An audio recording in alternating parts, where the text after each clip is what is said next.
A e dini që shumë shqiptarë që punojnë punë të rënda në Gjermani humbin 300 deri në 600 euro në muaj, vetëm se nuk e dinë që kanë të drejtë për një bonus shtesë?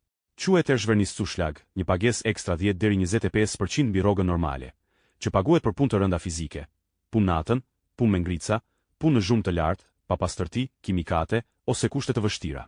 Ky bonus nuk vjen automatikisht. Në Gjermani, mbi 7.2 milion punëtor punojnë në punë fizike, dhe një pjesë e madhe e tyre nuk e marrin këtë pagesë vetëm sepse nuk e kërkojnë. Kush e fiton?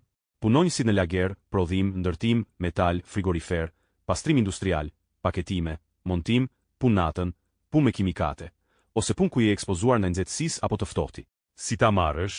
E para, duhet të shikosh nëse kompania jote punon me tarifvertrag. Hapi 2. Kërko dokumentin Antrag auf Ersättningszuschlag gemäß Tarifvertrag. E dorëzon te shefi i turnit. Hapi 3. Ata janë të detyruar ligjërisht ta paguajnë me efekt nga muaji që aplikon.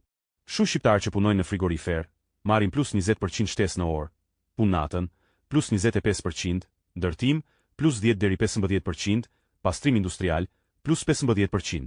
Këto janë shumë para që po lihen në tavolinë.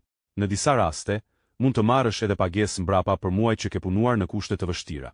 Nëse ti vet ose dikush që njeh punon punë të rëndë në Gjermani, komentoni poshtë dhe unë ju ndihmoj falas të kontrolloni nëse ju takon ky shpërblim. Mos i lini këto para në duart e kompanisë, sepse janë të tuaja.